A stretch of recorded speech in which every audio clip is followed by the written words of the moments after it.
Bora, meu povo! Hoje, sexta-feira, sejam bem-vindos a mais um conteúdo aqui no meu Bahia. Muito boa tarde, bom dia, boa noite, dependente do horário que você está assistindo este conteúdo. Hoje vamos falar sobre o mercado de transferências, afinal, dia de mercado de transferências não para, né? Sempre notícia, a todo momento a gente tem informações importantíssimas sobre saída de jogadores do Bahia nessa temporada. Vamos trazer também informações sobre o goleiro John do Botafogo. Segundo André Hernão, o Bahia procurou o jogador e eu vou trazer, obviamente, a minha apuração em relação a esse assunto. E a gente vai comentar a renovação do Danilo Fernandes, que foi tido como improvável durante quase toda a temporada e ela veio no momento mais importante, vamos dizer assim, do goleiro no ano, com a camisa tricolor, fazendo apenas um jogo na temporada, mas o jogo que nos garantiu praticamente na Libertadores, as defesas, enfim, foi fundamental para essa conquista, foi importantíssima a participação do Danilo. Achei justo e merecida essa renovação, gosto bastante dele. Vou falar basicamente rapidão sobre os bastidores, né? Obviamente que antecederam essa renovação e falar também sobre o momento dele no clube pós aí 2026 e tudo mais. Já conto muito com o teu like nesse vídeo para você poder ajudar o canal e também o nome do Esporte Clube Bahia. É muito importante que isso aconteça, além, claro, de se inscrever para você sempre ajudar o nosso canal para a gente poder chegar a 10 mil inscritos novamente. Quando isso acontecer, vou sortear uma camisa do Bahia para vocês aqui. Meu nome é José Victor, para quem ainda não me conhece, sou produtor de conteúdo do meu Bahia. E vamos começar esse vídeo para a gente não perder tempo trazendo informações sobre a saída dos atletas nesse início de temporada. Início não, nesse final de temporada, né? Vamos começar 2025, alguns atletas se despedindo do Bahia. São eles o goleiro Adriel, como eu falei para vocês anteriormente, pertence ao time do Grêmio, tem um valor fixado ali no contrato e tudo mais, mas o Bahia entendeu que não é justificável, né? O clube pagar esse valor pela permanência do Adriel, perdão, para ter ele em definitivo. Não foi bem, não conseguiu nos ajudar. Quando teve oportunidade também não conseguiu render aquilo que se esperava dele. Teve muitos problemas psicológicos, enfim. Psicológicos, assim, é um cara que parecia um pouco instável, não sabia muito bem onde estava. A minha impressão era essa. O Adriel não conseguiu vestir a camisa do Bahia nas vezes que teve oportunidade, conseguiu agarrar, fazer bons jogos, até contra times fracos, por exemplo, no Campeonato Baiano. Achei justo e merecida a saída. Muito boa sorte na carreira, que possa ter sucesso em outro clube. Outro jogador que se despediu foi o Carlos de Pena. Eu entendo uma parte da torcida não ter gostado um pouco dessa saída, mas eu acho que o Depena, assim, teve um começo muito bom no Bahia. Me lembro de alguns jogos no primeiro turno, onde o Depena entrava muito bem. Aquele jogo, por exemplo, contra o Botafogo, que ele entra, praticamente muda a história do jogo, a gente ganha a partida por 2-1 lá no Newton Santos, mas depois dali a gente praticamente não existiu mais o Depena, né? Não teve mais o Depena, na verdade, atuando em alto nível com a camisa do Bahia. Eram aparições bem discretas, ele não conseguia dar muito dinâmica, não conseguia manter basicamente o nível do que estavam jogando ali, né? Os seus companheiros no primeiro turno, no primeiro semestre, e depois ele foi decaindo também junto com o time mais ainda e não conseguiu render tudo aquilo que se esperava. Então achei justo também a saída do Carlos Depena.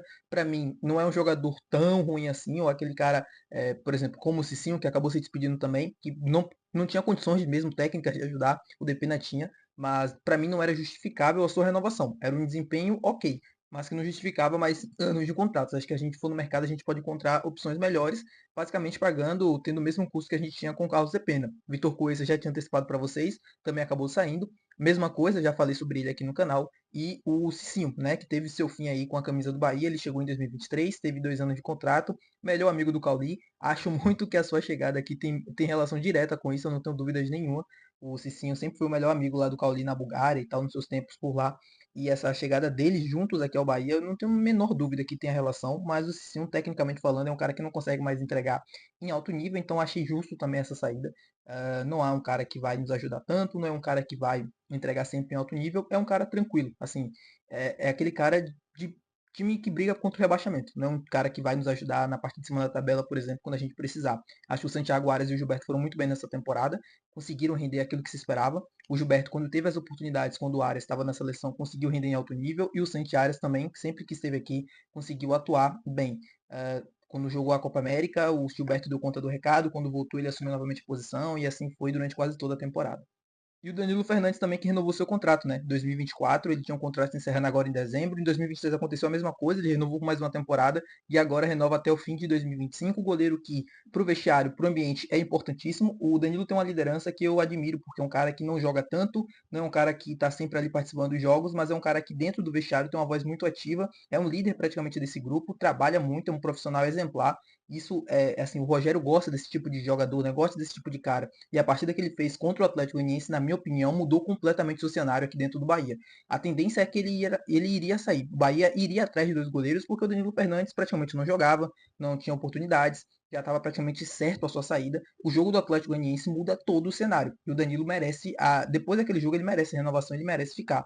pelo menos para compor ali a lista de goleiros e ser o terceiro goleiro, por exemplo. A gente vai ter o Marcos Felipe na próxima temporada e o Bahia corre atrás de mais um goleiro de alto nível. Eu já vou falar sobre o John do Botafogo, mas o Bahia está dentro do mercado buscando justamente um jogador para essa posição, mas um jogador que venha para assumir o papel de protagonista. Não é um jogador que venha para assumir um papel secundário, por exemplo, como o Danilo Fernandes tem hoje no Bahia, que vai jogar um jogo ali ou outro na temporada, não vai ser o cara titular o ano inteiro. Mas a verdade é que hoje, entre Marcos Felipe e Danilo Fernandes, eu acho que o Danilo está muito mais pronto do que o Marcos. Pela partida que fez, por tudo que aconteceu, pela trajetória dele com a camisa do Bahia, para mim ele mereceu ficar e viver mais esse ano de 2025, por exemplo, na Libertadores.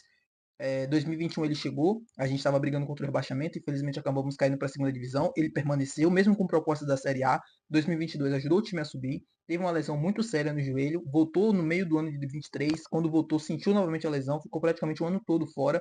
Mesmo assim, continuou trabalhando, mesmo assim, continuou não tumultuando o ambiente, que isso é importante, né? Você vê muitos jogadores da idade dele ou na situação dele fazerem isso e ele não, sempre mantendo o profissionalismo em dia, e foi fundamental. Então, para mim, justo e merecida essa renovação. Sobre o caso do goleiro John, informação para vocês agora, primeiro divulgada pelo André Hernan, acabei dando uma apurada para trazer as informações aqui para vocês. Destacando uma coisa, o John já foi procurado pelo Bahia antes desse momento. Essa informação quem passou na época fui eu também, outros produtores de conteúdo também, mas eu na época trouxe aqui. O Bahia procurou o John para tentar, enfim, uma negociação ali junto ao Santos. O negócio acabou não acontecendo, o jogador não veio.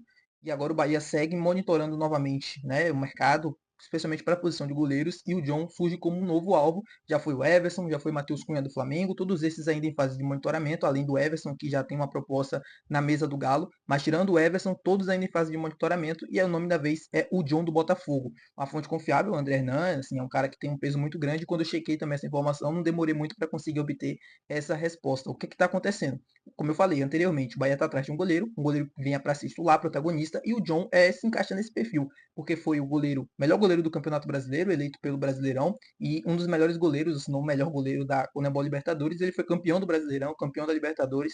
É um cara que jogou em 2024 em muito alto nível e, na minha opinião, se não for o melhor goleiro hoje em dia do futebol brasileiro, tá pelo menos no top 3 pelas defesas e tudo mais. Eu me lembro daquele jogo contra o Bahia na Fonte Nova, né, o Bahia e Botafogo pelo Campeonato Brasileiro, ele pegou tudo, enfim, fez defesas milagrosas ali naquele jogo, e não só naquele jogo especificamente, mas durante quase toda a temporada. Então é um cara que, na minha opinião, tá no top, assim, top 1 hoje do futebol brasileiro em termos da posição. Eu gostaria muito de ver aqui no Bahia. Porém, tem uma questão muito importante, valores, né? Eu acho muito difícil o Botafogo querer abrir negociação. O Bahia entende que é um negócio muito, muito difícil, muito complexo. Assim, deve avaliar nos próximos dias se vai mandar uma proposta ou não. Mas a depender do valor que for pedido pelo Botafogo, o Bahia monitorou e procurou saber as condições de negócio. Mas a depender da resposta do Botafogo sobre valores e tudo mais, eu acho muito difícil esse negócio andar. Porque o Botafogo sabe da importância que tem um John para o time, para o projeto do Botafogo, e dificilmente vai abrir mão de um goleiro tão importante, de um goleiro tão decisivo nesse ano de 2024 por pouco. E vamos ver até quanto o Bahia vai estar disposto a investir e a pagar pela contratação dele. Minha opinião, melhor que o Everson, assim, sem sombra de dúvidas. O Everson foi um cara que ganhou muita coisa no Galo também, foi muito importante durante quase toda a temporada, mas o Everson já tem uma idade considerável, já tem 34 anos. O John ainda é novo, se eu não me engano, o John tem 26 anos, alguma coisa assim, 26, 25 anos. É um cara novo, é um cara que ainda tem muitos anos de carreira pela frente e ainda consegue manter esse alto nível por muito tempo. Então, para uma futura venda, uma revenda no caso, seria ainda mais assim vantajoso você dar uma investida no John agora e não no Everson, porque você não vai ter retorno desse dinheiro. É um retorno que vai ser esportivo, vai ser dentro do campo. Você não vai conseguir aproveitar isso financeiramente depois. É essa a situação. Espero que vocês tenham gostado do vídeo de hoje. Se você gostou, não esquece de deixar o gostei, que é muito importante. Não esquece de comentar aqui embaixo do que a gente falou no vídeo de hoje. Se inscreve também, que não perder os próximos vídeos, que é mais importante ainda para a gente poder voltar aos 10 mil inscritos. E até o próximo vídeo. Valeu, tchau.